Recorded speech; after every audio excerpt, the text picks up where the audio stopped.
السلام عليكم ورحمة الله وبركاته.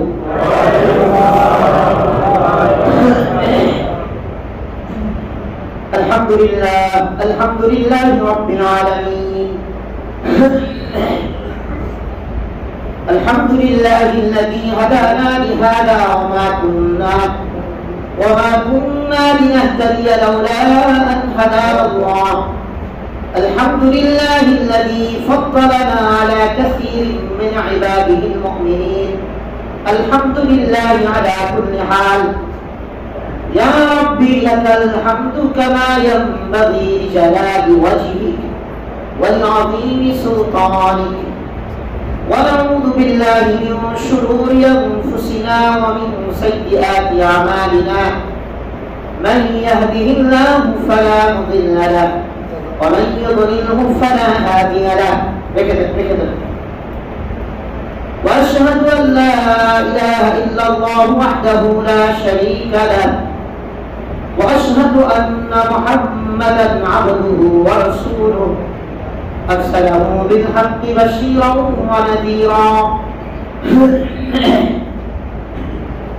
وداعيا إلى الله بإذنه وسراجا منيرا.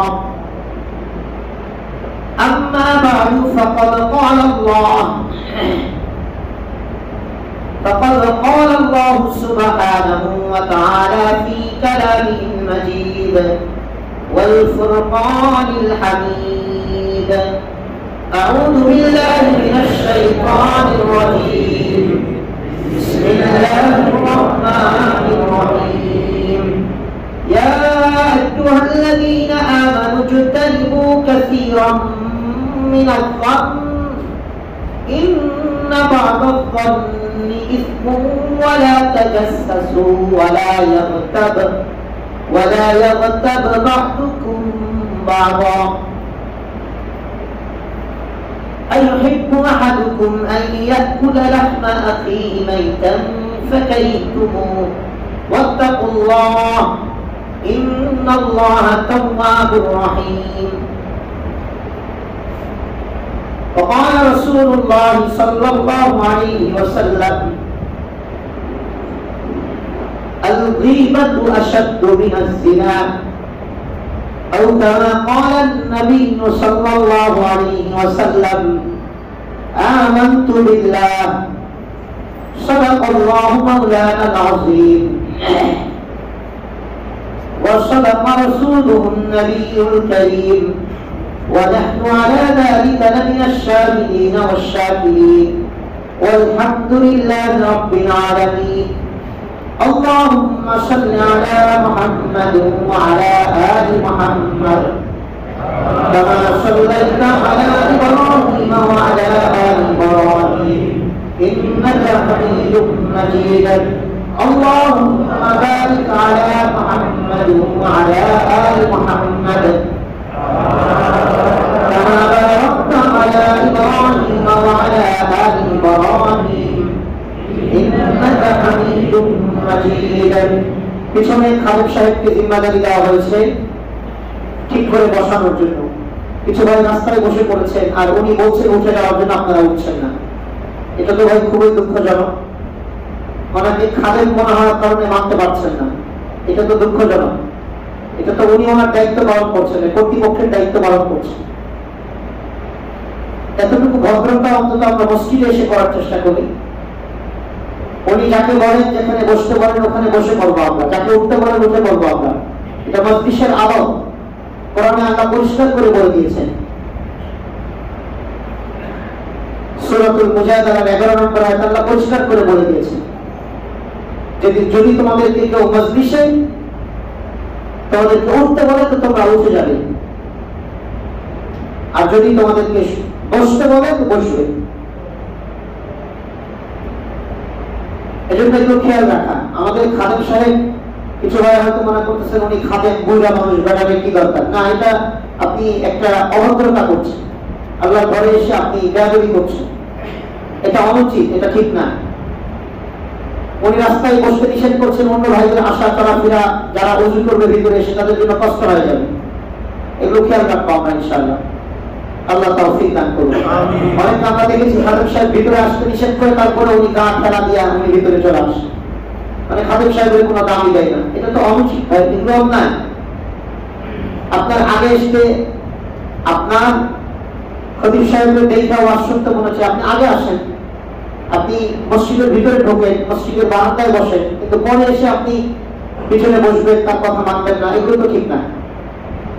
আল্লাহ তাআলা আমাদের সবাইকে সহি বুঝ দান করেন। আল্লাহ তাআলা দরবারে লাখ কোটি শুকরিয়া যে মহান রব আমাদেরকে জুমার নামাজের পূর্বে মসজিদে এনে কোরআন হাদিস থেকে কিছু আলোচনা করবার শোনার তৌফিক দান করেছেন। সে মহান রবের আলিশান দরবারে কালিমাতুশ শুকর আদায় করি আলহামদুলিল্লাহ। মুহতারাম হাজিরিন, আমরা ধারাবাহিকভাবে সূরাতুল হুজুরাত নিয়ে আলোচনা করছিলাম। সূরাতুল হুজুরাতের 12 নম্বর আয়াতের তাফসীর আমরা বেশ কয়েক জুমা থেকে করছিলাম। তিনটি বিষয়ে আল্লাহ তাআলা সূরাতুল হুজুরাতের 12 নম্বর আয়াতে আমাদেরকে নিষেধ করেছেন, আমাদেরকে বারণ করেছেন যে কাজগুলো তোমরা করবে না বান্দা। এবং আল্লাহ তাআলা অনেক জায়গাতে আমাদেরকে ঈমানদার বলে সম্বোধন করেছেন। এটা আল্লাহ তাআলা বান্দাকে রেসপেক্ট করেছেন। কি করেছেন? কি করেছেন বলেন? রেসপেক্ট করেছেন আল্লাহ। গুনাহের কথা বলছেন যে এই গুনাহ তোমরা করবে না, তারপর আল্লাহ বলছেন ইয়া আইয়ুহাল্লাযীনা আমানু, অর্থাৎ ঈমানদাররা যদি গুনাহ করেও ফেলে তো তার ঈমান সে কাফের হয়ে যায় না। অস্বীকার করলে ইসলামকে, আল্লাহকে অস্বীকার করলে কাফের হয়ে যায়। কিছু জিনিস বোঝার আছে। অনেক ভাই একেবারে অতি জজবাতি, অতি জোশ, নিজে যে কত কিছু করতেছে এটার হিসাব নাই। বিশেষ করে রাজনীতিবিদদের উপরে এরা একটু 19-20 করলে সব কাফের হয়ে গেছে, সব জাহান্নামে হয়ে গেছে। ঠিক না ভাই?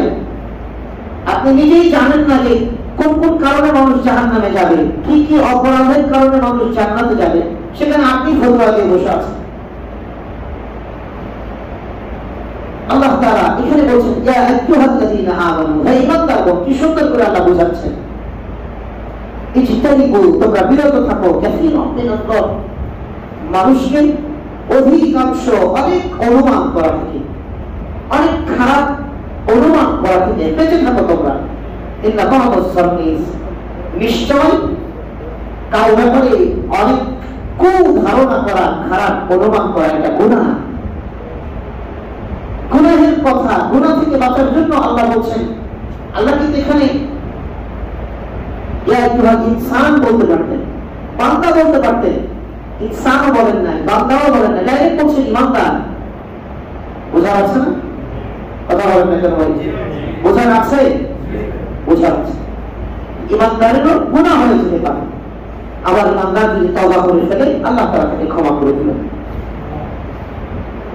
তাহলে সূরাতুল হুজুরাতের 12 নম্বর আয়াতে আমরা আলোচনা করেছিলাম তিনটি বিষয় আল্লাহ তাআলা আমাদেরকে নিষেধ করেছেন। এক নম্বর, মনে আছে কারো? এখনই বললাম, এখনো ভুলে গেছে। কুধারণা করা, মানুষকে কি করা যাবে না? মানুষের ব্যাপারে অযথা অন্যায়ভাবে কুধারণা করা যাবে না, খারাপ ধারণা করা যাবে না। স্বাভাবিকভাবে সবাইকে আমরা স্বাভাবিক ধারণা করবো, ভালো ধারণা করবো, উনি ভালো মানুষ। রাজনীতি করলেই উনি দুর্নীতিবাজ, এটাও একটা কুধারণা। ওই কথা বোঝেন না? সরকারি চাকরিজীবী হলেই উনি ঘুষখোর, এটা একটা মারাত্মক কুধারণা। উনি শরীরেই একটু হাসি দিয়ে দেয় আমরা, এটাও মারাত্মক কুধারণা। সবাই খারাপ না, জগতের সবাই খারাপ না, আমভাবে সবাইকে খারাপ বলা যাবে না, ইসলাম নিষেধ করে দিয়েছে। এগুলো দ্বারা মানুষের প্রতি রেসপেক্ট কমে যায়, আর কারোর প্রতি রেসপেক্ট কমে গেলে তার সাথে মানুষ খারাপ ব্যবহার করে। এই জন্য আমরা এটা নিষেধ করে দিয়েছি। এক নম্বর কাউকে কুধারণা করা যাবে, এই ব্যাপারে আমরা অনেক আলোচনা করেছি। নাম্বার 2, ওয়ালা তাজাসসু, মানুষের গোপন দোষ অনুসন্ধান করা যাবে না। মানুষের গোপন দোষ কি করা যাবে না? অনুসন্ধান করা যাবে না। মানুষের গোপন কথা গোপন ভাবে শোনার কোন সুযোগ ইসলাম দেয় না। আমরা এর ব্যাপারে গত জুমায় কয়েকটি হাদিস বলেছিলাম। কেউ যদি কারো ঘরে ইচ্ছাকৃত তাকায় বা এরকম দোষ খোঁজার জন্য তাকায়, রাসূল কি বলেছেন মনে আছে আপনাদের? যে তোমাদের জন্য কোন রকম অপরাধ হবে না যদি তার চোখে ঘুঁটা দিয়ে চোখ বের করে দেয়। এত মারাত্মক কথা বলছি। কারো পর্দা, ঘরের জানালা দরজার পর্দা খোলা আছে, তুমি তাকাবে, এই অধিকার তোমাকে ইসলাম দেয় নাই। তুমি সিঁড়িতে উঠছো, তোর প্রতিবেশী দরজাটা খোলা, তুমি তাকাবে, ছোট বাচ্চা অনেক সময় খুলে এক ঘর থেকে আরেক ঘরে দৌড় দেয়, ও তো জানে না। আল্লাহর বান্দী মহিলা হয়তো ঘরের ভিতরে কাজ করছে, কাপড় এলোমেলো অগোছালো কাপড় অবস্থায়, আর আপনি যাইতে একেবারে নিয়ামত মনে করে সুন্দর করে তাকাইলেন বেরিয়ে। এটা কি একজন ভদ্র মানুষের দ্বারা সাজে? কথা বলেন। আপনার বিবিকে যদি কেউ ভাবে দেখে ফেলে অগোছালো, আপনার যুবতী মেয়েটাকে কেউ ভাবে দেখে ফেললে গায়ে কাপড় নেই, ঘরের ভিতরে একজন মানুষ স্বাভাবিকভাবে যেভাবে থাকে এটা তো তার অধিকার, তার প্রাইভেসি, আমাদের দেখার কোনো সুযোগ নেই। ইসলাম এগুলোকে নিষেধ করে দিয়েছে এবং এগুলো ভদ্রতার চূড়ান্ত পর্যায়ে। ইসলাম একজন মানুষকে যতটুকু শিষ্টাচার, ভদ্রতা, আদব শিক্ষা দিয়েছে, পৃথিবীর কোন সমাজ, কোন ধর্ম একটা একটা বিষয় করে কখনোই শিক্ষা দেয়নি। এই জন্য ইসলামকে বলা হয় পৃথিবীর শ্রেষ্ঠ ধর্ম। আলহামদুলিল্লাহ, আর জোরে বলি আলহামদুলিল্লাহ।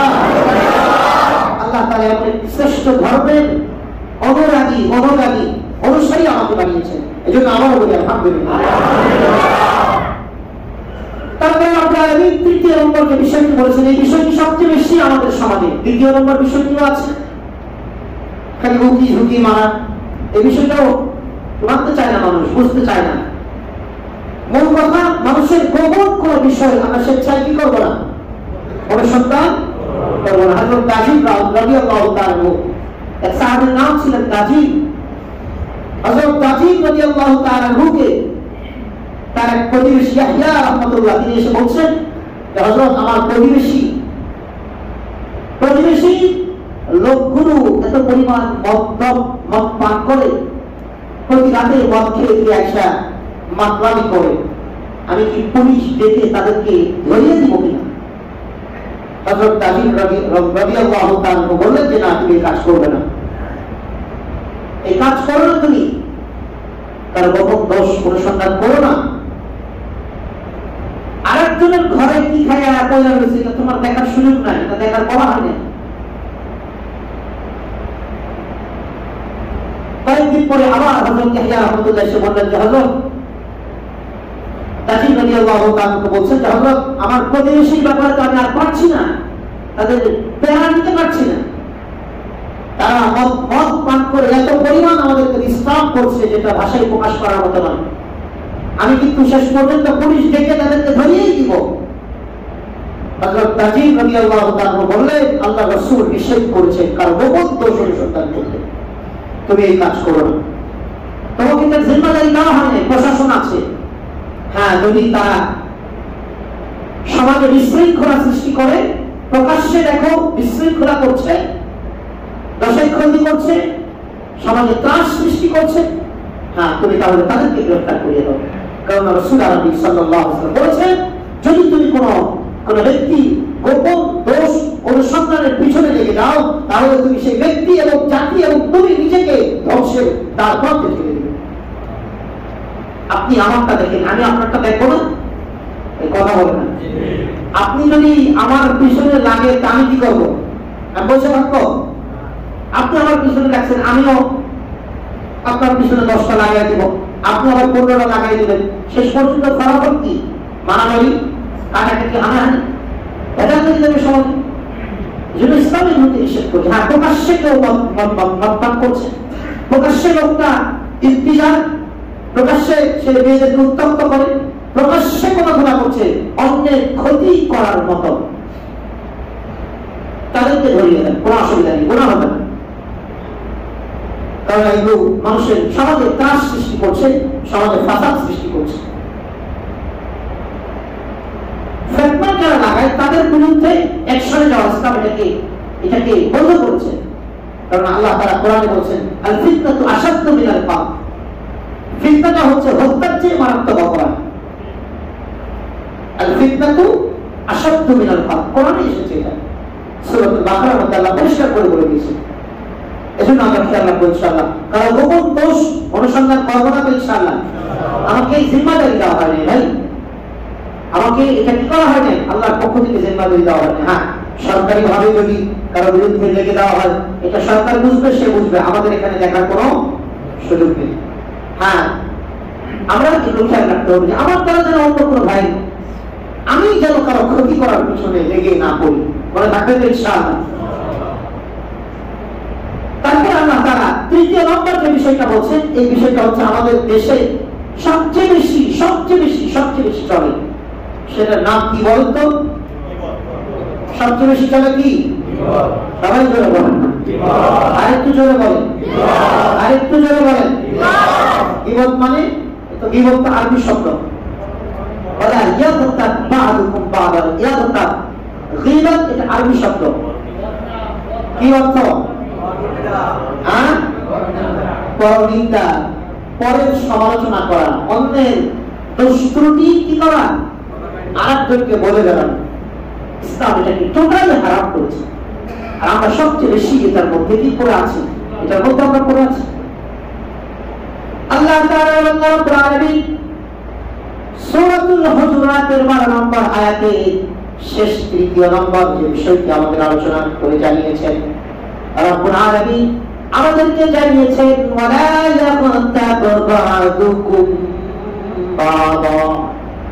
রব্বুল আলামিন বলেন বান্দা একে অন্যের পিছনে সমালোচনা করবে না, অবশ্যই একজন আরেকজনের নিন্দা করবে না, একজন আরেকজনের বান্দা পিছনে তুমি তার কথাকে মানুষের কাছে বলে বেড়াবে না, তার দোষ ত্রুটি গুলো বান্দা তুমি কাউকে লাগাবে না, কারো কাছে বলে বেড়াবে না।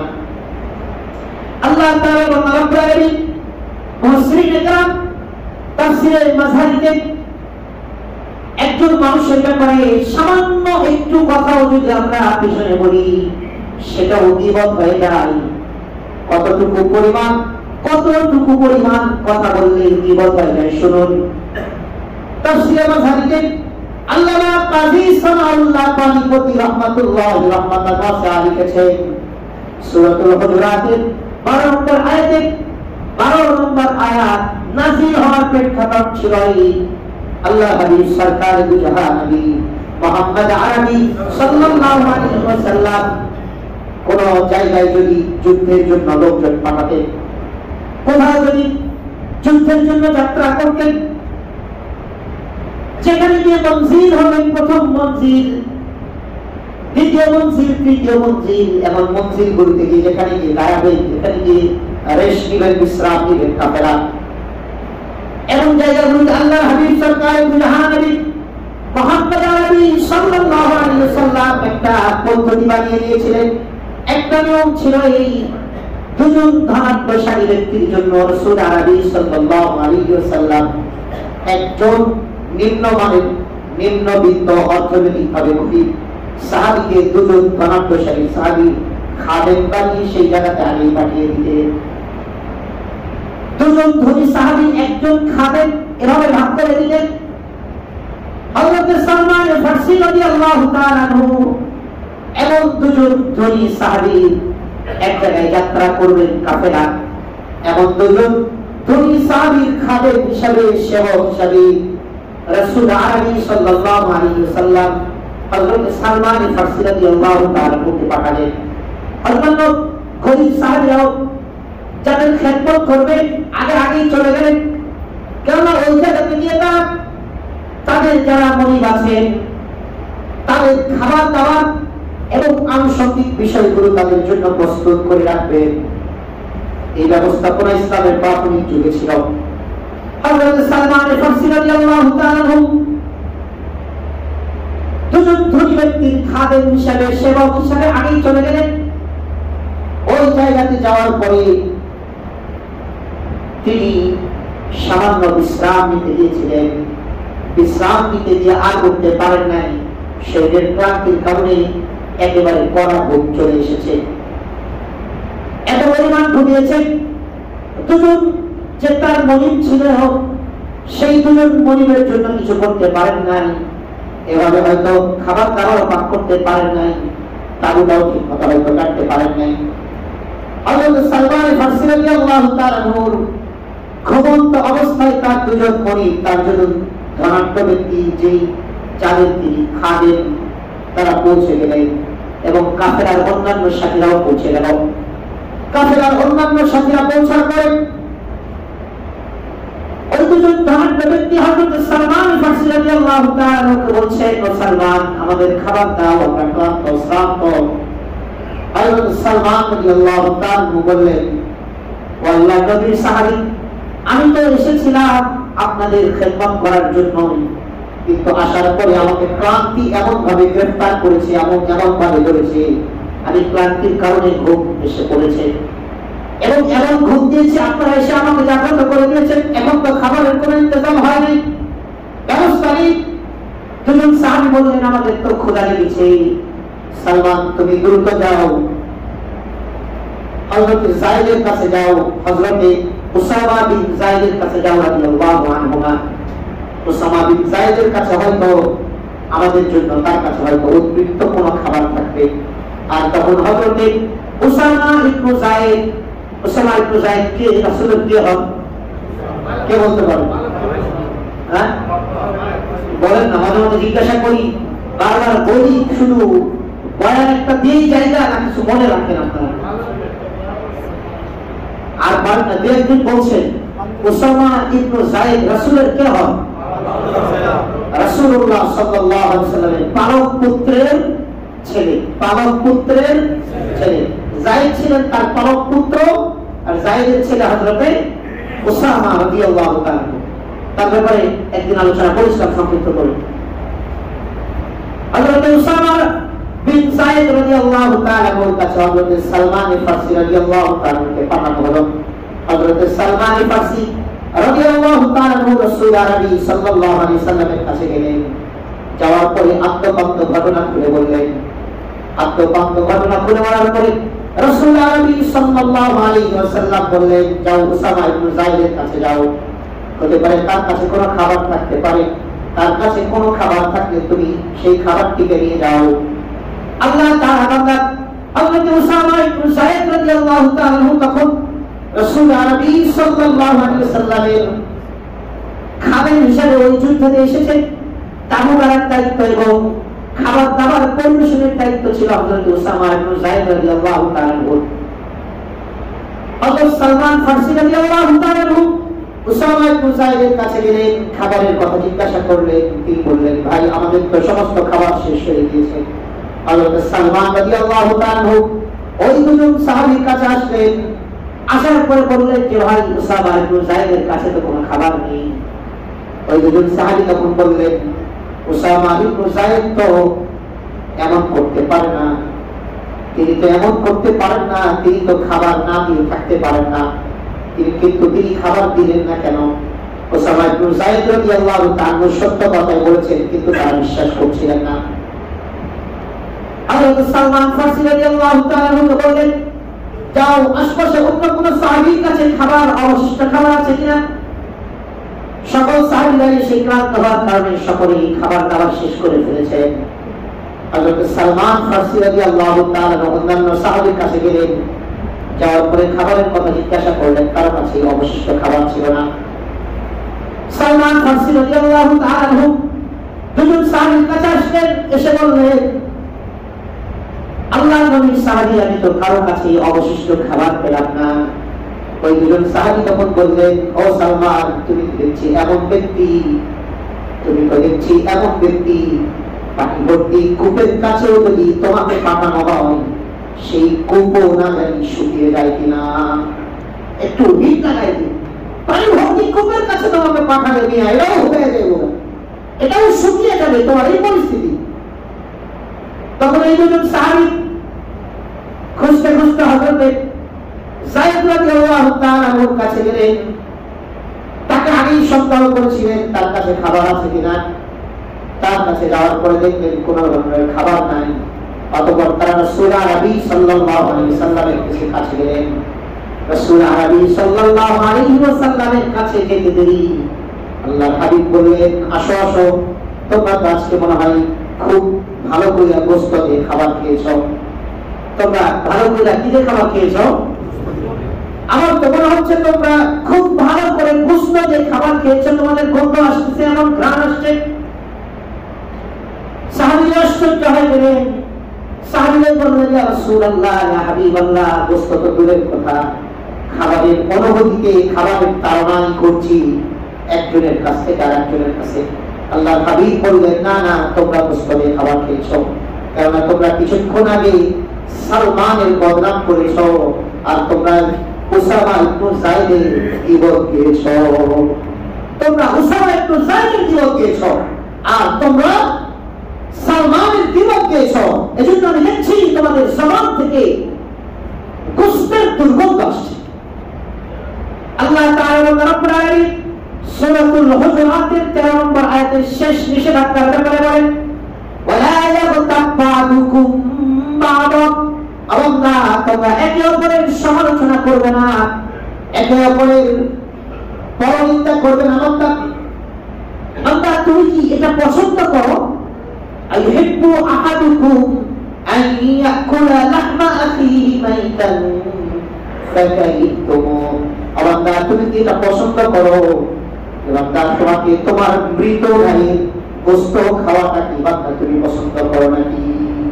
আইহিব্বু আহাদুকুম, তোমরা কি পছন্দ করো এটা?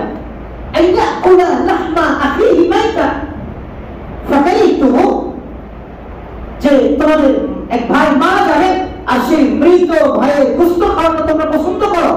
ফাকারিহতুমু, অবশ্যই তোমরা বিষয়টাকে অপছন্দ করো। আল্লাহ বলছেন, তাহলে মনে রেখো যে তুমি যে আরেকজনের সমালোচনা করছো, পরনিন্দা করছো, অন্যের পরনিন্দা করা এমন মৃত ভাইয়ের গোশত খাওয়া যেমন। নাউযুবিল্লাহ। আল্লাহ তাআলা বান্দার সমালোচনা দিবসের সংজ্ঞা কি? আল্লাহ হাবিব সরকার জাহান নবী মুহাম্মদ আরবি বুখারী মুসলিমের হাদিস সাল্লাল্লাহু আলাইহি ওয়াসাল্লাম বলেছেন, তোমরা যদি কোন মুসলমান কোন মুমিন ভাইয়ের সমালোচনা করো অন্য কারো কাছে, অন্য কারো সামনে কোন মুমিন মুসলমান ভাইয়ের সমালোচনা করো, তাহলে এটাই বিপদ।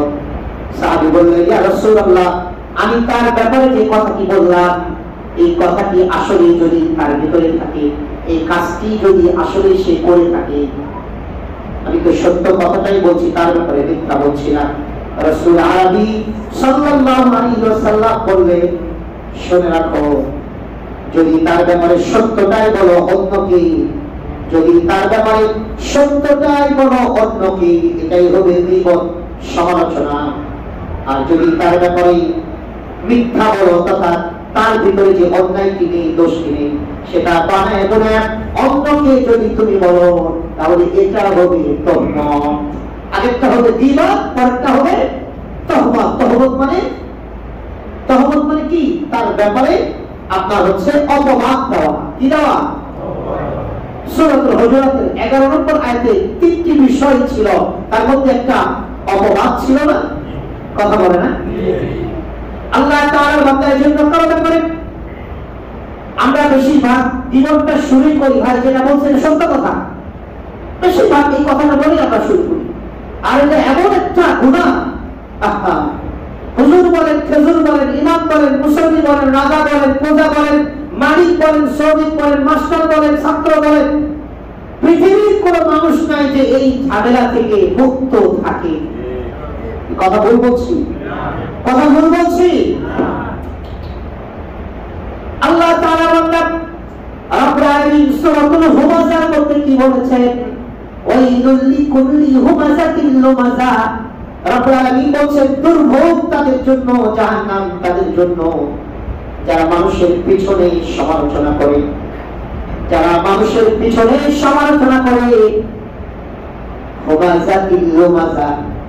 আল্লাহ তাআলা বান্দা অনেকে বলে, আমি সমালোচনা করি না, বেটা আমি কি ভয় পাই কি রে? এজন্য কেউ কয় যে সামনে সামনে বাঁশ দেয়, এরকম আছে না কিছু?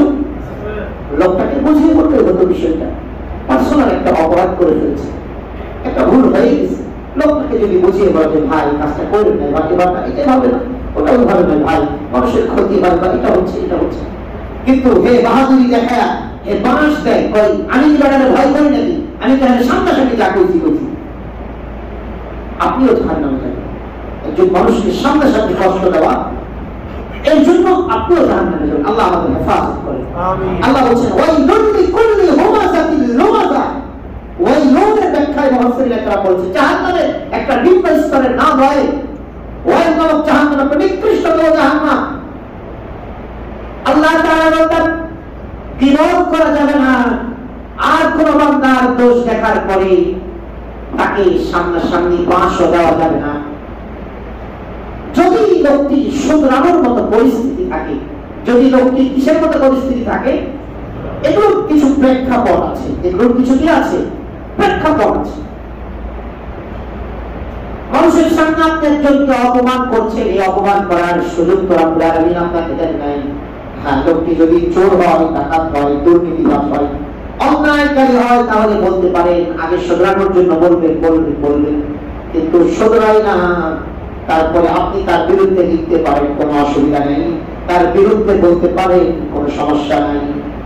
আল্লাহ তাআলা আমাদের জন্য রব্বুল আলামিন হুমাযা এবং লুমাযা, পিছনে কারো বিরুদ্ধে বদনাম করা, সামনাসামনি অন্যায়ভাবে একজনকে অপমান করা, দুটোটাই জাহান্নামে যাওয়ার কথা বলেন কারণ, দুটোটাই জাহান্নামে যাওয়ার কারণ। আল্লাহ তাআলা রব্বুল আলামিন সূরাতুল মুদাসসিরের মধ্যে আলোচনা করেছেন জান্নাতীরা জান্নাতে চলে যাবেন, আর জাহান্নামীরা জাহান্নামে চলতে থাকবে। জান্নাতীরা রব্বুল আলামিনকে বলবে, না এরা জাহান্নামীদের কি অবস্থা আমরা একটু দেখতে চাই। রব্বুল আলামিন সূরাতুল মুদাসসিরের 40, 41, 42, 43, 44, 45, 46 নম্বর আয়াত পর্যন্ত আলোচনা করেছেন জাহান্নামে কি অবস্থা হবে, কি কারণে তারা জাহান্নামে যাবে। আল্লাহ তাআলা রব্বুল আলামিন বলেন, জান্নাতীরা রব্বুল আলামিনকে জিজ্ঞাসা করবেন, পরস্পরের ব্যাপারে জিজ্ঞাসা করবে, ফি জান্নাতিন ইয়াতাসাআলুন আনিল মুজরিমিনা মা সালাকাকুম ফি সাকার ক্বালু লাম নাকু মিনাল মুসাল্লিন ওয়া লাম নাকু নুত'ইমুল মিসকিন ওয়া কুন্না নাখুদু মা'আল খালিদিন। আল্লাহ তাআলা রব্বুল আলামিন বলেন, জান্নাতীরা জাহান্নামীদের ব্যাপারে জিজ্ঞাসা করবেন, আনিল মুজরিমিন, অপরাধীদের কি অবস্থা। রব্বুল আলামিন বিশেষ ব্যবস্থা করে জান্নাতীরা জাহান্নামীদেরকে দেখিয়ে দিবেন।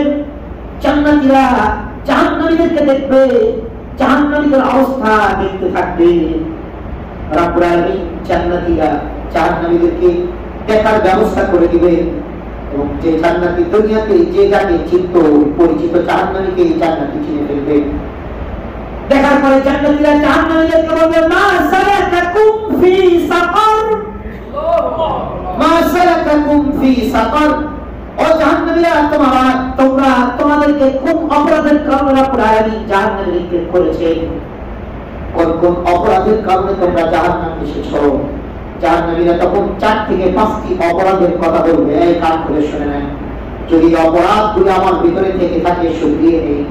আল্লাহর বান্দা, আমাদের কারোর ভিতরে যদি এই সমস্ত জাহান্নামীদের অপরাধগুলি, যে সমস্ত অপরাধের কারণে জাহান্নামীরা জাহান্নামে যাবে, এই সমস্ত অপরাধগুলি দুনিয়াতে যদি আমার কাছে থাকে, আল্লাহ তাআলার বান্দা শুধরিয়ে নেই, তওবা করে নেই, আল্লাহর কাছে ক্ষমা চেয়ে শুরু করে দেই,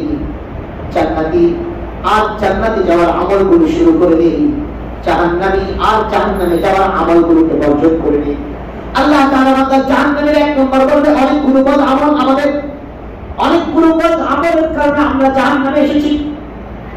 রব্বুল আলামিন অনেকগুলো বদ আমলের কারণে আমাদেরকে জাহান্নামে নিক্ষেপ করেছে।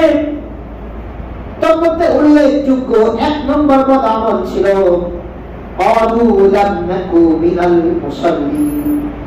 ক্বালু, তারা বলবে, জাহান্নামীরা বলবে, লাম নাকু মিনাল মুসাল্লিন, দুনিয়াতে আমরা মুসল্লি ছিলাম না, লাম নাকু, আমরা ছিলাম না, মিনাল মুসাল্লিন, মুসল্লিদের দলভুক্ত মুসল্লি ছিলাম না। মানে কি, নামাজি ছিল না বেনামাজি? আর একটু জোরে বলেন, দোতলার বাইরে একটু জোরে বলেন। আরে দুতলা যারা বলেন একটু দুতলা মনে হয় আমারও শোনে না, এরাও শোনে না। পর্দার আড়াল থেকে জিন ভূত ফেরেশতা কি আলোচনা করছে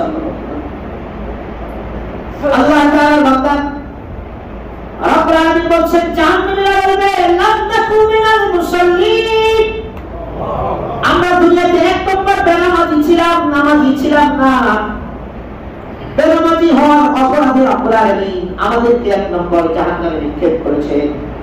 দুই নম্বর যে অপরাধের কারণে রব্বুল আলামিন আমাদেরকে নিক্ষেপ করেছেন ওয়ালাম নাকু নুতঈমুল মিসকিন, আমরা গরিবদের, মিসকিনদের, অসহায়দের, বিধবাদের, খাদ্য প্রার্থীদের আমরা খাবার দিতাম না। যারা মানুষকে খাবার দিতে চান না, দান করতে চান না, মানুষকে একটু উপকার করতে চান না, তারা কান খুলে শুনে নেন, নিচে খাবো সন্তানাদি খাবে, সন্তানাদির জন্য রাখবো, তারা একটু কান খুলে শুনে নেন। সব নিজের জন্য আর সন্তানের জন্য, বিবি বাচ্চার জন্য, পরের জন্য কিছুই না আপনার সম্পদে। জাহান্নামে যাওয়ার একটা অন্যতম কারণ, জাহান্নামে যাওয়ার অন্যতম কারণ। ও বাড়িওয়ালারা শুনে না, ও টাকাওয়ালারা শুনে না, ও নেতারা শুনে না, ও বড় লোকরা শুনে না। যদি আপনাদের প্রতিবেশী গরিবরা অনাহারে থাকে, অর্থহারে থাকে, কষ্টে থাকে, আল্লাহ তাআলা আপনাকে মনে করেন না ছাড় দিবে। তোকে এত টাকার মালিক বানিয়েছি, সব কি তোর জন্য দিয়েছিলাম? দাদা, তোকে পরীক্ষা করার জন্য দিয়েছিলাম, তাই আপনার জন্য। জাহান্নামীরা স্বীকারোক্তি দিবে। দ্বিতীয় নম্বর জাহান্নামে আসার আমাদের কারণ লাম নাকু নুতঈমুল মিসকিন, আমরা অভাবীদেরকে খাবার দিতাম না, বস্ত্রহীনকে বস্ত্র দিতাম না, বাসস্থানহীনকে বাসস্থান দিতাম না, খাদ্যহীনকে খাদ্য দিতাম না।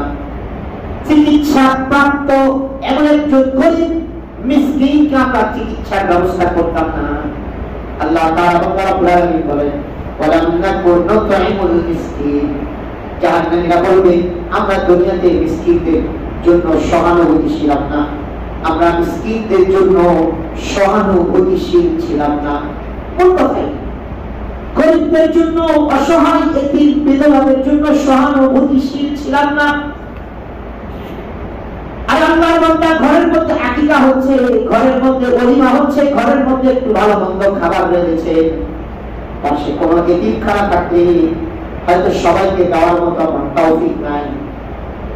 হুজুরের কাছে কানে কানে গিয়ে বলেন হুজুর যে কজন এতিম আছে, অথবা 2 জন বা 3 জন এতিম আমার সাথে পাঠায় দেন, হুজুর আমি একটু এতিমদেরকে নিয়ে আমার সাথে একটু খানা খাওয়াবো।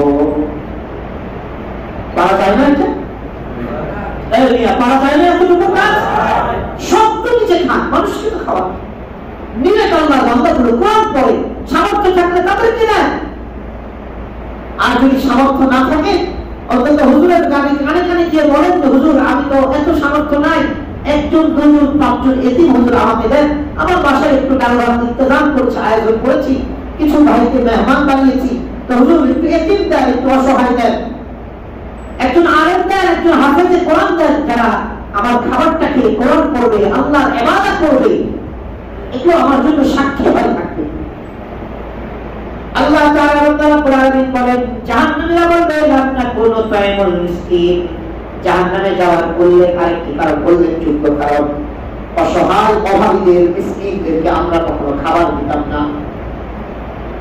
তারপরে রব্বুল আলামিন বলছেন জাহান্নামীরা তারপরে বলবে অকুন্না নাখুদু মা'আল খাইদিন, জাহান্নামীরা বলবে আমরা সমালোচনাকারীদের সাথে অন্যের ব্যাপারে সমালোচনা করতাম। আমাদের জাহান্নামে আসার উল্লেখযোগ্য আরেকটি কারণ, আমরা সমালোচনাকারীর সাথে অন্যের সমালোচনা করতাম। এত কিছু থাকতে সমালোচনার ব্যাপারে আল্লাহ বললেন দুনিয়াতে আর অপরাধ নাই? কথা বলে না, আর অপরাধ নাই? সমালোচনার চেয়ে আর অপরাধ নাই? জিনা নাই, ব্যভিচার নাই, সুদ নাই, ঘুষ নাই, মানুষকে অপমান করা নাই? আছে তো। তারপরে আল্লাহ এটা কেন বললেন? সমালোচনা করলে একজন মানুষের বড় ধরনের ইজ্জতের ক্ষতি হয়। আল্লাহর হাবিব ব্যাখ্যা করেছেন আল গীবাতু আশাদ্দু মিনাজ জিনা। আমাদের বাংলাদেশের এক আলেম বলেন যে আমাদের দেশে গীবাত মানে ঘিঘা। গীবত মানে গীবত করে ঘি ভাতের মতো। সকালবেলা গরম ভাতের সাথে আলু ভর্তা আর যদি পাবনার ঘি হয়, 1 নম্বর ঘি, তাহলে কি আর কিছু লাগে নাকি? কথা বলেন। অনেকে হয়তো খায় নাই, বুঝলাম না, কথা বলেন আপনারা যারা খাইছেন বা যারা এই পদ্ধতিটা অবলম্বন করছেন, একটু হা হু বললে মুখের অনেকে পানি চলে আসছে অনেকের মুখে। সুবহানাল্লাহ। সকালবেলা গরম ভাতের সাথে, তাও যদি মনে করেন মাসটা হয় নভেম্বর, ডিসেম্বর, কার্তিক, অগ্রহায়ণ মাস, শীতের দিন, গরম ভাতের সাথে পাবনার ঘি আর আলু ভর্তা, কি মজার খাবার। আল্লাহ নবী বলে আমাদের বাঙালিদের কাছে গীবত জানি ঘি ভাতে পরিণত হয়ে যায়। গীবত কি ভাতে পরিণত হয়ে গেছে? ঘি ভাতের মতো। গীবত খাইতে যেমন মজা লাগে, তো গীবত আবার শুরু করে, ভাই আসলে এটা তো মানে বলার দরকার ছিল না, তারপরেও বলি ভাই এটা আসলে আমি মিথ্যা কথা বলছি না, যেটা করতেছে হাসা করতেছে, লোকটা এই আঘাত করছে। আল্লাহর বান্দা, আল্লাহকে ভয় করবো না? আল্লাহকে একটু ভয় করা উচিত। আল্লাহ তাআলার বান্দা রব্বুল আলামিন পরিষ্কার করে বলে দিলেন, আকুন্না নাখুদু মাআল খাইদিন। আল্লাহ তাআলা বলছে জাহান্নামীরা বলবে আমাদেরকে অনেকগুলো অপরাধের কারণে আমরা জাহান্নামে এসেছি, তার মধ্যে জাহান্নামে আসার আরেকটি উল্লেখযোগ্য অপরাধ ছিল আমাদের সমালোচনাকারীর সাথে অন্য মানুষের সমালোচনাগুলো জড়িয়ে দিতাম, খুব মজা কইরা সমালোচনা করতাম। আল্লাহ তাআলা আমাদের জন্য কারো সমালোচনা করবে না তো ইনশাআল্লাহ? কথা বলে না, কারো সমালোচনা করবে না তো ইনশাআল্লাহ? আল্লাহ আমাদের তৌফিক দান করুন। আমিন। আর একটু জোরে বলুন, আল্লাহ আমাদের তৌফিক দান করুন। আমিন। আল্লাহ তাআলা রব্বুল আলামিন সূরাতুল কলমের 11 নম্বর আয়াতে বলেছেন, হাম্মাজিন মাশশাইন বিনামিন। রব্বুল আলামিন বলেন বান্দা সমালোচনাকারীর সাথে তোমরা সমালোচনা করো না। হাম্মাজিন মাশশাইন বিনামিন। নবী আল্লাহ তাআলা বলেছেন, ও নবী আপনি তাদের অনুসরণ করবেন না যারা মানুষের সমালোচনা করে, যারা মানুষের গীবত গায়, যারা মানুষের পরনিন্দা করে, বদনাম করে। নবী আপনি তাদের ব্যাপারে কোনো সমালোচনা, তাদের সাথে আপনি আপনার কোনো সম্পর্ক নাই, আপনার কোনো বন্ধুত্ব নাই, যারা মানুষের ব্যাপারে গীবত দিয়ে বেড়ায়। আল্লাহ তাআলার বান্দাদের জন্য আমাদের উচিত মানুষের গীবত করব না, মানুষের সুনাম করব না, বদনাম করব? আমি গত কয়েকদিন আগে জুমাতে নয়, এশার সময় মনে হয় বলেছিলাম যে আমাদের দেশের অবস্থা হচ্ছে এই যে সামনাসামনি প্রশংসা না করলে অনেকে রাগ করে। খতিব সাহেব রাগ করে, ইমাম সাহেব রাগ করে, সভাপতি সাহেব রাগ করে, সেক্রেটারি রাগ করে। আমরা সামনাসামনি খুব প্রশংসায়, বাঙালিরা সামনাসামনি প্রশংসাতে খুব পটু। আমাদের বাংলাতে একটা প্রবাদ আছে, মহুমে শেখ ফরি বগল মে ই। এর মুখে মুখে হসার হহুজুর হ হ হ হ করতে মুখে ফেনা উঠে ফেলে, পিছনে যাওয়ার পরে এখানে একটা ওরা বাঁশ দিতে পারলে খুব বাংলা বদমাইশের বদমাইশ এরকম বকা। কি দরকার ছিল আপনার সামনাসামনি এত সার সার করা আর পিছনে এরকম বকা দেওয়া? কোনো দরকার নেই। আমাদের টেন্ডেন্সি যে আমার কেউ প্রশংসা করুক। আল্লাহ রশিদ আহমদ গাঙ্গুহি রহমতুল্লাহ বলছেন যে আমার কেউ প্রশংসা করলো আমার ভিতরে যায় না, আমি চিন্তা করি প্রশংসা আমার হবে, আর আমার যদি কেউ বদনামও করে তবুও এটা আমাকে টাচ করে না, কারণ আমি তো নর্দমারই একটা মানুষ, আমার তো বদনাম আছেই, করুক না।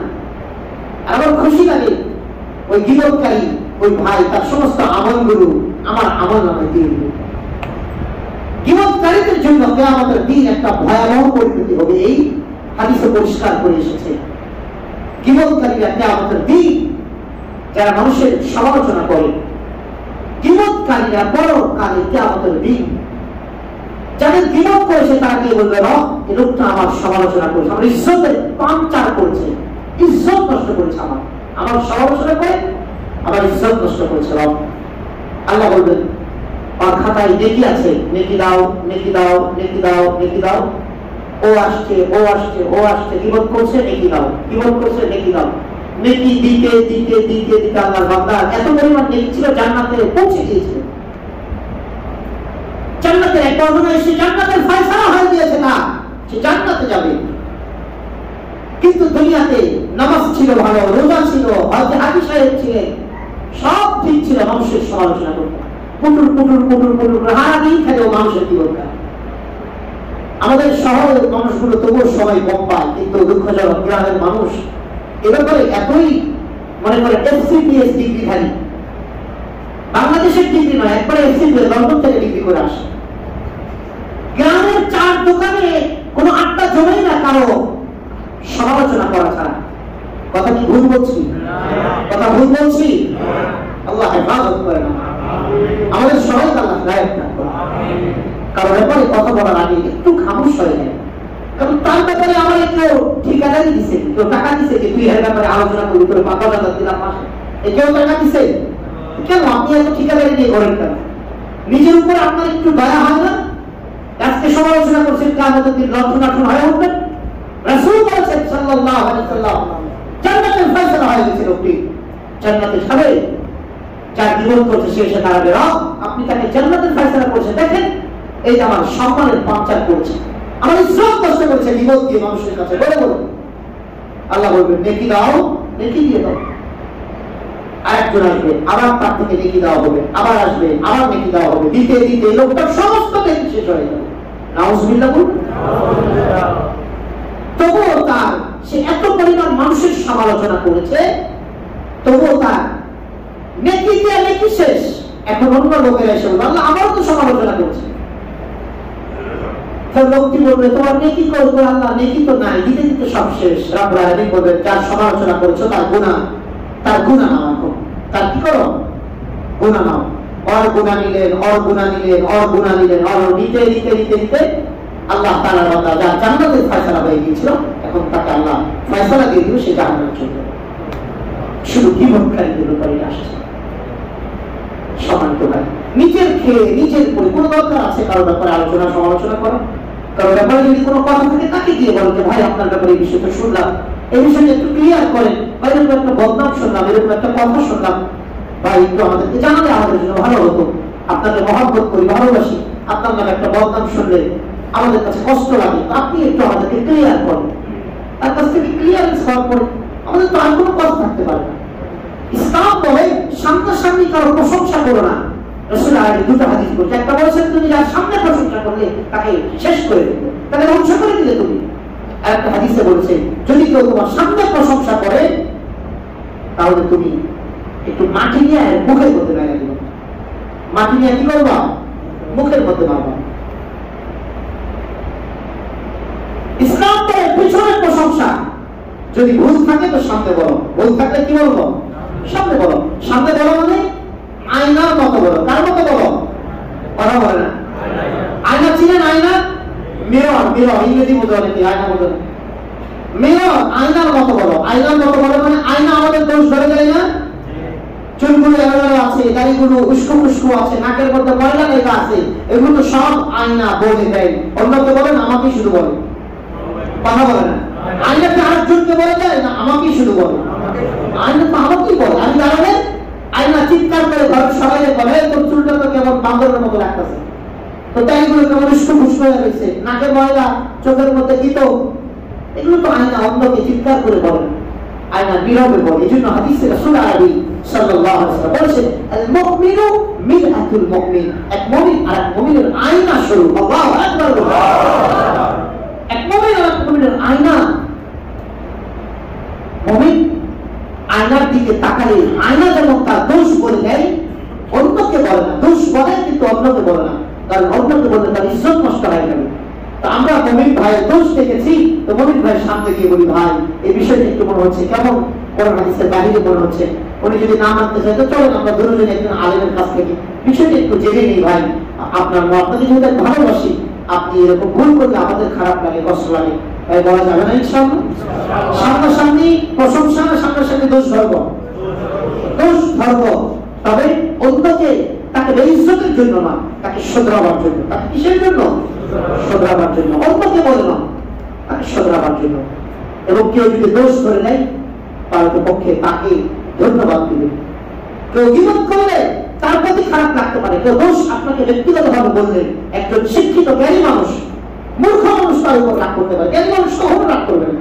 জ্ঞানী মানুষ তাকে থ্যাংক ইউ বলবে, তাকে জাযাকাল্লাহ বলবে, তার গায়ে হাত মেরে দিবে যে ভাই আমি তো বুঝিনি না, আমার এত বড় একটা ভুল হয়ে গেছে, আমি ওযু করতে আমার এই জায়গাটা ভিজে না, আমি তো খেয়ালই করি না, আপনি আমার ধরাই দিচ্ছেন আজকে। ভাই আপনাকে অনেক অনেক জাযাকাল্লাহ বলেন। একটা প্রশ্ন ধরিয়ে দিয়েছে, তাকে জাযাকাল্লাহ বলেন। উনি তার চিৎকার করে মানুষকে বলে নাই। কিন্তু আমাদের কেউ কিছু লোক আছে দোষ ধরলে আবার বুক মনে করেন ঘুড়ির মতো ফুলে রাখে, কথা বলে না। এই সব বুঝে আমি বুঝি না, আরে বাবা আমি আপনি বুঝলে ভুল করেন কেন? শয়তান শুধু এই কথাটা বলতে পারবে, সেই বুঝে আমি বুঝি না। শয়তান ছাড়া এই কথা আর কেউ বলতে পারে না। মানুষ মাত্র ভুল হতে পারে, হ্যাঁ আমার ভুল কিনা এটা অনেক সময় অনেকে বোঝে না, আমাকে ব্যাখ্যা করতে হবে। অনেক সময় আমারও ভুল হয়ে যেতে পারে, কোরআন হাদিসের ব্যাখ্যা চলে যেতে পারে।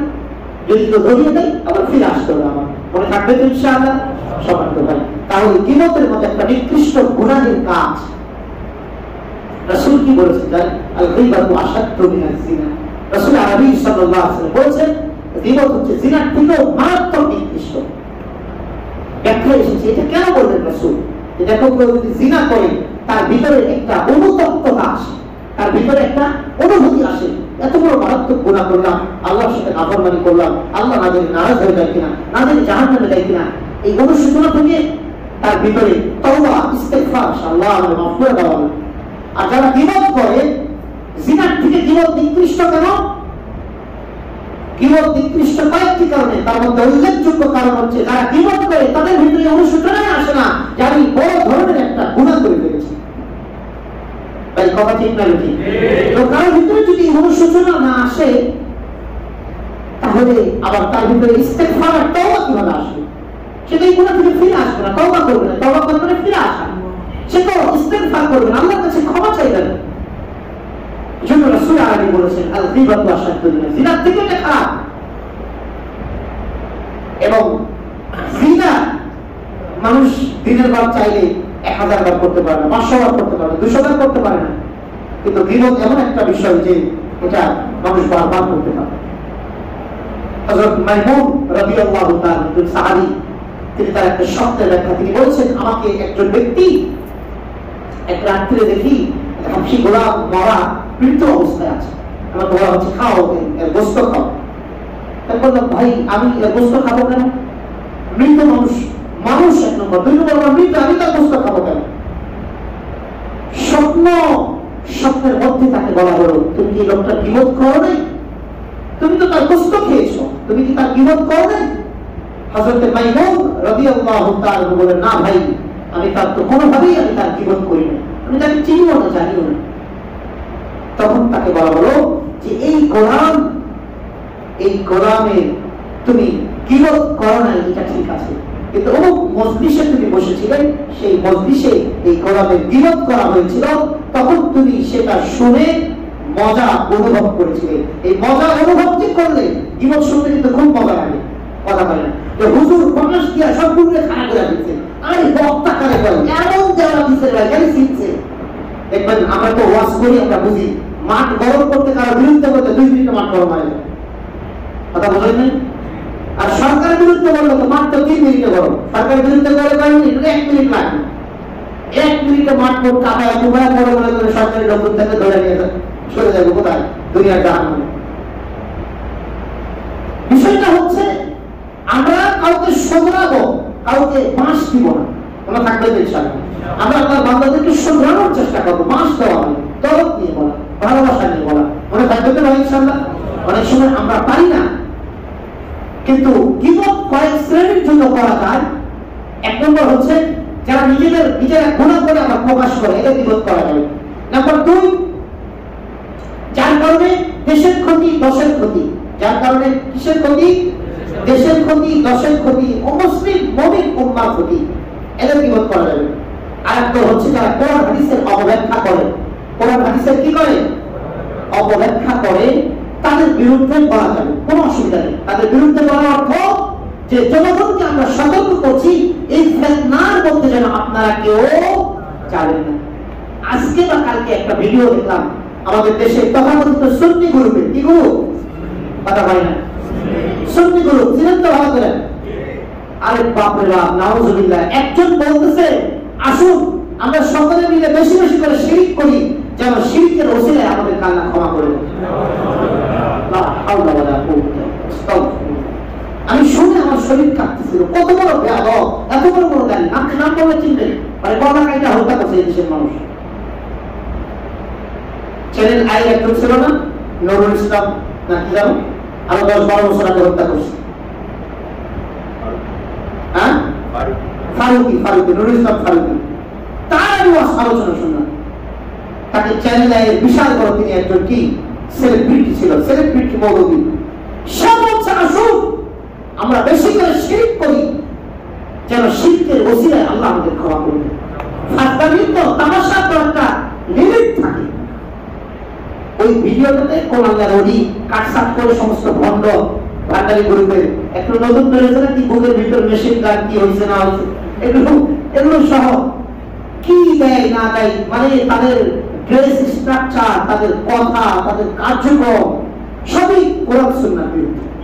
এজন্য আমাদের বলতে হয় এগুলো বলার দ্বারা জীবন মানুষকে সতর্ক করা, যেন আল্লাহর বান্দারা এই সমস্ত ধর্ম, এই সমস্ত মানুষকে জাহান্নামে নেওয়া, এই সমস্ত মুশরিক ঠিকাদারীরা, এই শয়তানের দোষকরা যেন মানুষদেরকে জাহান্নামে না নিতে পারে, এক আল্লাহ থেকে দূরে না সরায়, এজন্য আমাদেরকে সতর্ক করতে হয়। এছাড়া পার্সোনাল কারো ব্যাপারে কোনো কথা বলার আমাদের সুযোগ নাই। তাহলে আমরা বললাম যে ইসলাম 3-4 শ্রেণীর মানুষের ব্যাপারে বলাটাকে দ্বিমত করে না, এটা কারো নেকির কাজ বলেছেন এবং বলাটা আরে বলার জন্য বাধ্য করেছেন। আমরা মাওলানা সাদ সাহেবের বিরুদ্ধে হাজারো কথা বলেছি, আবারও বলবো, কিয়ামত পর্যন্ত বলবো, যতদিন উনি ফিরে না আসবেন, কারণ উনি কোরআন হাদিসের অপব্যাখ্যা করছেন। এই দেশে যারাই কোরআন হাদিসের অপব্যাখ্যা করবে তাদের বিরুদ্ধে আমরা বলবো, কেননা এটা জীবন নয়, এটাকে বরঞ্চ ওলামায়ে কেরামের দায়িত্ব হয়ে যায় জনগণকে সতর্ক করা। মনে থাকবে তো ভাই ইনশাআল্লাহ? তো সম্মানিত ভাই, আমরা এই যে 3টি বিষয় থেকে আল্লাহ আমাদেরকে বিরত থাকতে বলছেন। নাম্বার 1, মানুষকে কুধারণা করা। নাম্বার 2, মানুষের ব্যাপারে গোপন দোষ অনুসন্ধান করা। নাম্বার 3, মানুষের সমালোচনা করা। মনে থাকবে তো ইনশাআল্লাহ? করবো নাকি? করবো। চার দোকানে অনেকে ঘরের মধ্যে বলতে হলে এই পাশের বাসা, এর বাসা, ওর বাসা, এই সেই পুটুর, তাদের কোনো আলোচনা আর নাই। ওই আলোচনা খালি মানুষের কি বলছে গায়ে। আরে আল্লাহ বলতে একটু খামোশ হন, খুশ গল্প করেন, হাসি তামাশা করেন, মানুষের কি করে। আর একজনের ব্যাপারে দরকার কি ভাই? নিজেকে একটু বোঝান, কন্ট্রোল করেন যে এই কথাটা আরেকজনের যদি বদনাম হয়, কোনো কথা আমি বলবো না। মানুষের যদি শুনে হয়, আমি সে কথাটাই বলবো। মনে থাকবে তো ইনশাআল্লাহ? মনে থাকবে তো ইনশাআল্লাহ? আল্লাহ আমাদের সবাইকে, আল্লাহ তুমি নিজ হাতে আমাদেরকে একটু বিপদ থেকে, যেটা জেনুইন বিপদ, পর সমালোচনা, যেটা জাহান্নামে যাওয়ার কারণ, আল্লাহ আমাদের সবাইকে হেফাজত করো। সবাই বলে আমিন। ওয়া আখিরু দাওয়ানা আলহামদুলিল্লাহি রাব্বিল আলামিন। যারা কবল জুমা করবেন, কবল জুমা চালাতে শুরু করবেন। সুবহানাল্লাহি ওয়া বিহামদিহি, সুবহানাকাল্লাহুম্মা ওয়া বিহামদিকা, আশহাদু আল্লা ইলাহা ইল্লা আনতা, আস্তাগফিরুকা ওয়া আতুবু ইলাইক। সুবহানা রাব্বিকা